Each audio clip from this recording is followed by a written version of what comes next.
الأهلي إلى نهائي السوبر المصري لمواجهة الزمالك بعد الفوز على بيراميدز بركلات الترجيح، والأهلي يفوز على سيراميكا كليوباترا بنتيجة 2-1 ليضرب موعدا مع نادي الزمالك في مواجهة أخرى ومرتقبة في السوبر المصري، بعد طبعا مواجهة السوبر الأفريقي. مواجهة مرتقبة بين الأهلي والزمالك في السوبر الأفريقي، في السوبر المصري عفوا. عايز اقول لك انا قلقان، عايز اقول لك ان انا مش مرتاح، عايز اقول لك ان انا مش مطمن. مبروك على الفوز، مبروك على التأهل للنهائي، مبروك على كل حاجة، لكن مش مبروك على الأداء.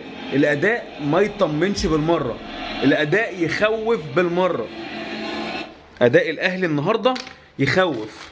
أداء الأهلي النهاردة ينزل الشوط الأول من بداية الشوط يسجل هدف في الشوط الأول، وينزل الشوط الثاني